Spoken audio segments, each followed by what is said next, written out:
لله رب العالمين بارئ الخلائق أجمعين، والصلاة والسلام على جميع الأنبياء والمرسلين، سيما من سمي في الآفاق بأحمد وفي الأرض بأبي القاسم محمد،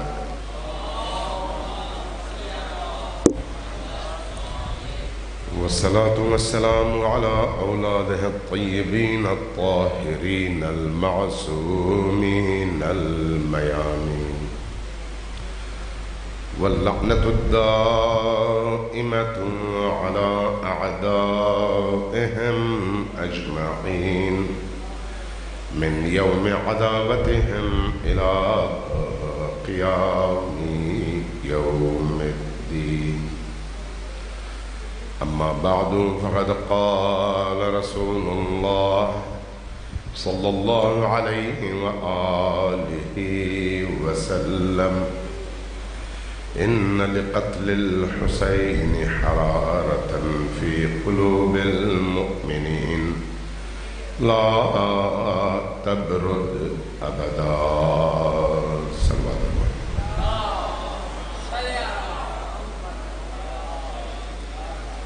ذرا دوبارہ اونچی آواز سے صلوات بھیجیے.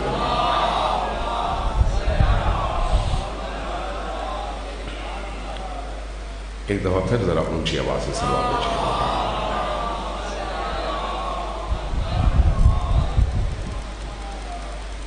نبی کریم صلی اللہ علیہ وآلہ وسلم کی ذات اقدس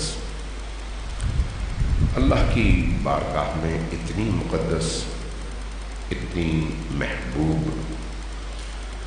اور اتنی پسندیدہ ہے کہ اللہ تبارک و تعالیٰ نے نبی کریم کا جب بھی قرآن کریم میں تذکرہ کیا، انتہائی مقدس انداز میں، تقدس کے ساتھ، انتہائی احترام کے ساتھ، انتہائی محبت کے ساتھ، یہاں تک کہ جب نبی کریم کے تذکرے میں لوگوں کی طرف سے ذرہ برابر بے اعتنائی نظر آئی تو اللہ تبارک و تعالیٰ نے ان انسانوں کو سخت ترین انداز میں ڈانٹا کہ یہ میرے نبی ہیں، ان کے سامنے آنے کے آداب اور ہیں، لہذا یہاں پر تم انسان کے بچے بن کر آؤ.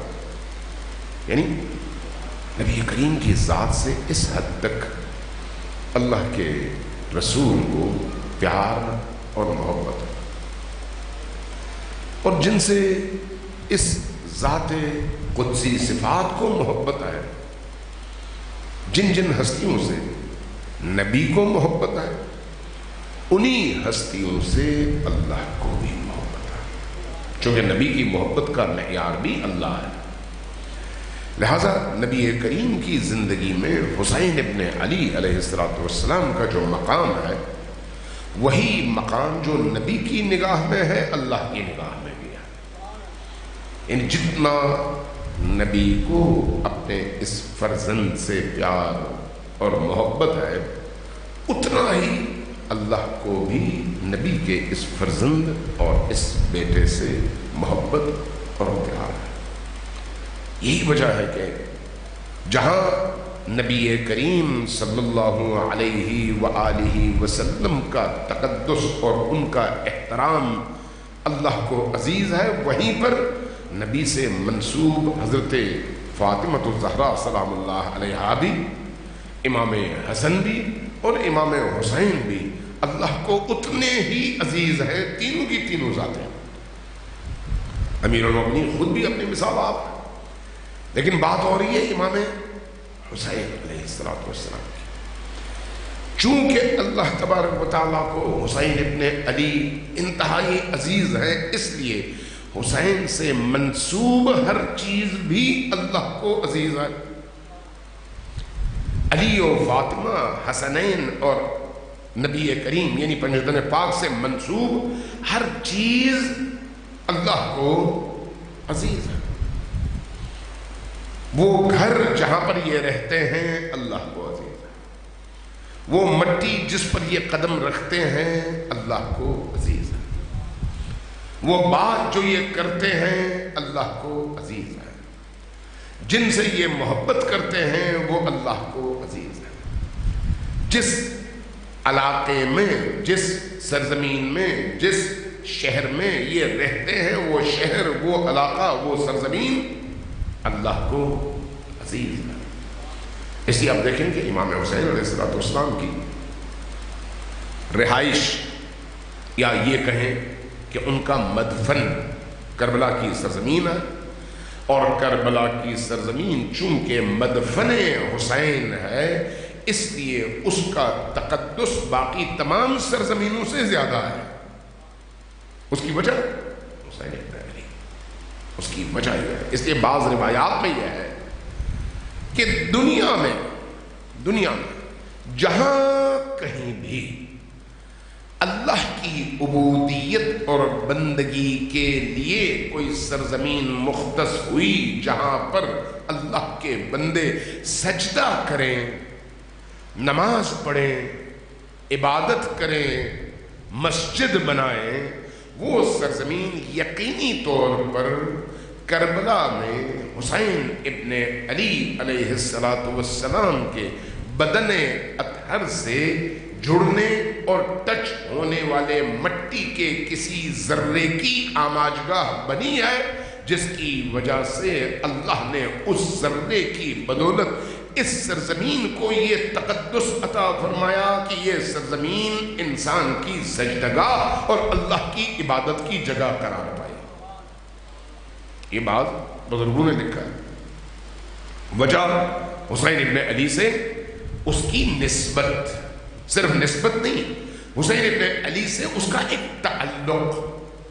کوئی بھی چیز جس کا تعلق حسین ابن علی سے ہو، چاہے وہ فکر ہو بابرکت آئے، چاہے گفتگو ہو بابرکت آئے، چاہے رزق اور روزی ہو بابرکت آئے، چاہے زمین کا ایک ٹکڑا ہو بابرکت آئے، چاہے ہوا کی موجیں ہوں بابرکت آئے، چاہے پانی کی لہریں ہوں بابرکت آئے، چاہے کوئی جانور ہو، پرندہ ہو بابرکت آئے، چاہے کوئی فرشتہ ہو بابرکت آئے۔ آپ جب فرشتوں کے قصے بعض ذاکر و خطبہ سے سنتے ہیں تو وہاں پر بھی آپ دیکھتے ہیں کہ حسین ابن علی علیہ السلام کے گہوارے سے ایک راندے درگاہ فرشتہ خود کو جب مس کرتا ہے تو اس کے عوض اللہ اس کے مقامات میں اضافہ اور گناہوں کی بخشش کرتا ہے اور اس کو اپنی بارگاہ میں تقرب کا مقام عطا کرتا ہے۔ کیوں؟ اس لیے کہ حسین عزیز ہے، اس لیے کہ حسین سے اللہ کو محبت ہے۔ یہی وجہ ہے کہ عزاداری سید الشہداء کے انعقاد پر اہل البیت علیہ السلام نے اتنا زور دیا ہے۔ ایک کتاب ہے کامل الزیارات، کامل الزیارات کے مصنف ہیں ابن قولوی، آج سے سینکڑوں سال پہلے لکھی گئی ہے۔ وہ تمام روایات، وہ تمام احادیث جو معصومین کی زیارت کے حوالے سے نبی اور آل نبی سے منقول ہیں، ان تمام احادیث کو یکجا کیا ہے انہوں نے اور اس کا نام رکھا ہے کامل الزیارات۔ 750 احادیث ہیں اس کتاب کے اندر، لیکن عجیب ہے نبی کریم سے لے کر امام عصر تک باقی تمام 13 معصوم ہستیوں کے حوالے سے ٹوٹل روایات کی تعداد ہے 250، لیکن ایک حسین ابن علی کے حوالے سے روایات کی تعداد ہے 500۔ وجہ حسین ابن علی کا مقام جو اللہ کی بارگاہ میں ہے، جس کی وجہ سے حسین کو اللہ نے ایک ایسے انداز میں پیش کیا ہے جو اپنی نوعیت میں یونیک، منفرد اور نرالا ہے۔ بالکل حسین ابن علی اس شخصیت کا نام ہے۔ یہی وجہ ہے کہ حسین ابن علی کو، اگر آپ 14 معصومین کو دیکھیں، 14 کے 14 معصوم ہیں، 14 کے 14 حجتائے خدا ہیں. اگر 12 ائمہ کو دیکھیں تو سارے کے سارے ائمہ امامت کے منصب کے لحاظ سے ایک ہی منصب ہے، چاہے امام اثر ہوں، امام حسن العسکری ہوں، امام علی النقی ہوں، امام محمد تقی ہوں، امام علی ابن موسیٰ رضا ہوں، یا امام موسیٰ بن جعفر ہوں، یا امام صادق ہوں، کوئی بھی امام. یہ تمام کے تمام ائمہ امامت کے منصب کے لحاظ سے تو برابر ہیں، لیکن حسین ابن علی کی کچھ خصوصیات کی وجہ سے جب حسین ابن علی کا تذکرہ ہوتا ہے تو وہ تذکرہ کسی اور کا نہیں ہوتا، کسی اور کا نہیں ہوتا. یہی وجہ ہے کہ ایک حسین ابن علی کی زیارت پر 500 حدیثیں ہیں، باقی تمام 13 معصومین کے مقامات اور ان کی زیارت کی فضیلت میں ٹوٹل 250 حدیثیں ہیں. 13 کے حصے میں 250 اور ایک حسین ابن علی کے حصے میں 500 حدیثیں.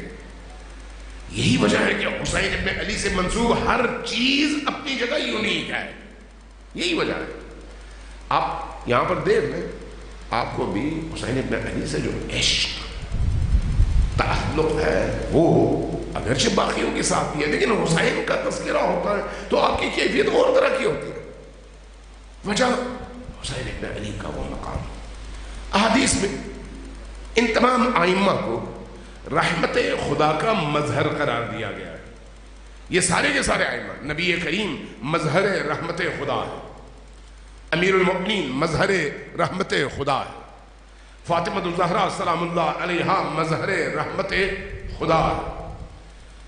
آپ نے قرآن کریم میں پڑھا، عام طور پر آپ احادیث میں پڑھتے ہیں، نبی کریم کی شان اقدس جب بیان ہوتی ہے تو سنی بھی بیان کرتے ہیں، شیعہ بھی بیان کرتے ہیں. کیا؟ وَمَا أَرْسَلْنَاكَ إِلَّا رَحْمَةً لِلْعَالَمِينَ. اے رسول، ہم نے آپ کو عالمین کے لیے، اس عالم میں بھی اور اس عالم میں بھی کیا بنا کر بھیجا؟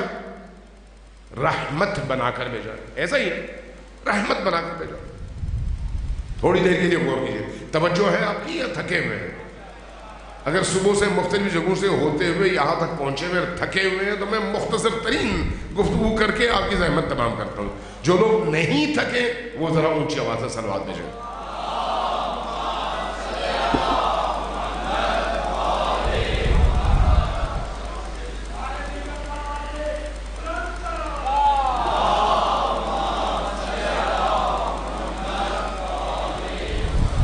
کیا فرمایا رسول کریم کے حوالے سے؟ وَمَا أَرْسَلْنَاكَ إِلَّا رَحْمَةً لِلْعَالَمِينَ. آپ سب کو یاد ہے کیا مطلب ہے اس آیت کا؟ کہ ہم نے آپ کو صرف اور صرف اور صرف اور صرف وَمَا أَرْسَلْنَاكَ یعنی ہم نے نہیں بھیجا الا صرف یہ کہ آپ رحمت ہیں دو عالم کے لیے. یہی ہے نا اس کا ترجمہ. کیا صرف نبی کریم رحمت ہے؟ اس کو سمجھنے کی ضرورت ہے. رحمت کا مطلب کیا ہے سمجھنے کی ضرورت ہے. رحمت بننے کا مطلب کیا ہے سمجھنے کی ضرورت ہے. رحم اور رحم کس کو کہتے ہیں؟ رحم اور ہے، رحم اور ہے. آپ کہتے ہیں فلان پر رحم کرو. رحم کرنے کا مطلب کیا ہے؟ اس کا مطلب کیا ہے؟ اس پر دل جلاؤ، اس کی خطاؤں سے درگزر کرو. وہ اگر کوئی ہینکی پینکی مارے، اونچ نیچ کرے تو تم ایسے گزر جاؤ جیسے تم نے کچھ دیکھا نہیں سنا نہیں. وہ اگر کوئی غلطی کرے تو درگزر کر جاؤ، آنکھیں مون دو. وہ اگر تم سے زیادتی کرے تو تم اس سے زیادتی نہ کرو، اس پر رحم کرو. یہی ہے نا رحم کا مطلب. یہی ہے کہ آپ دوسروں پر رحم کرو، خصوصاً چھوٹوں پر. اس رحم کا مادہ کہاں سے ہے؟ اسی رحمت سے. ماں کے پیٹ کو رحم کہا جاتا ہے. رحم رحم کیوں کہا جاتا ہے؟ اس لیے کہ اس پیٹ کے اندر یہ بچہ جب پیدا ہوتا ہے تو اپنے ابتدائی نطفے کی، اس نطفے کے مقام سے لے کر انسان بننے تک کے سفر میں ماں کے اس پیٹ کے اندر موجود وہ غبارہ اور وہ جھلی اس کو تمام آفات، بلیات اور تمام تر مشکلات سے بچا کر محفوظ رکھنے کا سبب ہے، اس لیے یہ رحم ہے، محفوظ رکھنے کا سبب، جس سے اس کو کوئی نقصان نہ پہنچے۔ آپ کہتے ہیں صلہ ارحام، صلہ ارحام یعنی جس سے آپ کا رشتہ رحم کا ہے، پیٹ کا ہے، ماں کے پیٹ کا، مثلا آپ کا بھائی ہے، رحم کا رشتہ ہے، بہن ہے، رحم کا رشتہ ہے، باپ ہے، رحم کا رشتہ دار بنتا ہے، چچا ہے، رحم کے رشتہ دار بنتے ہیں، خالہ ہے، رحم کی رشتہ دار بنتے ہیں، پھپھی ہے، رحم کے رشتہ دار بنتے ہیں۔ یعنی وہ جن کو ذوی الارحام کہا جاتا ہے، جن سے آپ کے رشتے کی بنیاد ایک خاتون، ایک ماں کا شکم ہے، اس کے حوالے سے بھی کہا گیا ہے کہ اس کے ساتھ لطف کے ساتھ، رحم کے ساتھ، پیار کے ساتھ، درگزر کے ساتھ اپنا تعلق قائم رکھو اور اس کے حق میں کوتاہی نہ کرو، اس لیے کہ اس رحم کے رشتے کا یہ تقاضا ہے کہ اللہ نہیں چاہتا کہ تمہارے اور اس کے درمیان کوئی کدورت پیدا ہو جائے، چاہے وہ تم سے زیادتی بھی کرے تم اس سے زیادتی نہ کرو۔ والدین کے حوالے سے، چچا کے حوالے سے، پھپھی کے حوالے سے، خالہ کے حوالے سے، ماموں کے حوالے سے، وہ تمام رشتے جن کا تعلق اس بنیاد پر آپ کے ساتھ قائم ہے۔ یہی وجہ ہے کہ اس رحم کے مادے سے وہ رحم ہے، اور اس رحم کی وجہ سے انسان کو کہا گیا ہے کہ جہاں پر آپ رحم کے رشتہ داروں سے کسی بھی حق کی ادائیگی میں کوتاہی کریں گے، چاہے سامنے والے نے آپ پر ظلم ہی کیوں نہ کیا ہو، آپ کو اس دنیا میں بھی اس کے عقاب کا، اس کی سزا کا سامنا کرنا پڑے گا، آپ کی زندگی میں اس کے آثار نمودار ہوں گے۔ مثلا بھائی سے جلتا ہے، بھائی کے ساتھ اس کی دشمنی ہو گئی ہے، خالہ کے ساتھ ہو گئی ہے، ماموں کے ساتھ ہو گئی ہے، کسی بھی ایسے صلہ ارحام کے وجوب کے استحقاق رکھنے والے تمام رشتوں سے کہیں پر بھی کوئی انبن ہوئی ہے تو شریعت کہتی ہے کہ اس انبن کو ختم کرو، اس سے اپنا رشتہ جوڑو، یہ تمہاری ذمہ داری ہے، فرض ہے، اس رشتے کو کمزور نہ ہونے دو۔ یہاں تک کہ حتیٰ اگر کہیں پر بول چال بند ہے تو تم خود جاؤ، وہ چاہے بول چال کرے یا نہ کرے، تم اپنی طرف سے آغاز کرو، اگرچہ وہ تمہاری انسلٹ کرے لیکن تم اس سے اپنی طرف سے بول چال بند نہ کرو۔ اگر کچھ نہیں کر سکتے تو ایک سلام بھیج کر بھی اس دیوار کو توڑو، ایک میسج بھیج کر بھی اس دیوار کو توڑو، جو دیوار تمہارے اور اس کے درمیان اس نے بنائی ہے، تم اس کو توڑو۔ کیوں؟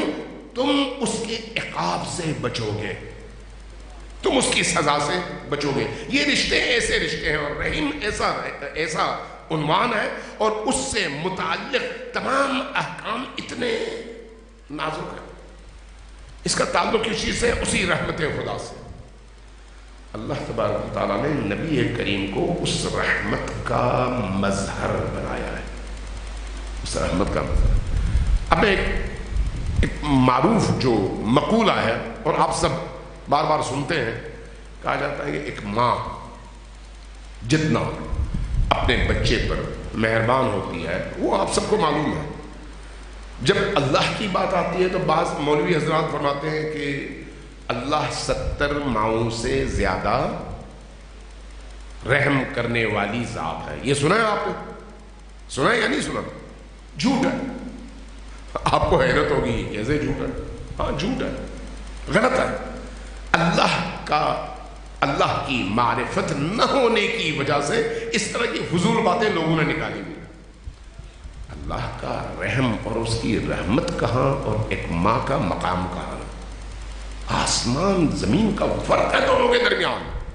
میں آپ کو روایت سناتا ہوں، آپ کو حیرت ہوگی کہ یہ ایسی روایت، بہار الانوار کی 8ویں جلد میں یہ روایت ہے، اور اسی طرح سے عیون اخبار رضا میں امام رضا علیہ السلام سے اس مفہوم کی روایت منقول ہے۔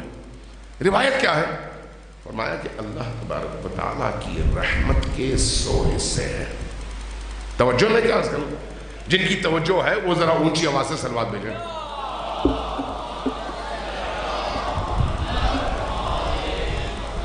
رحمت خدا کے کتنے حصے ہیں؟ 100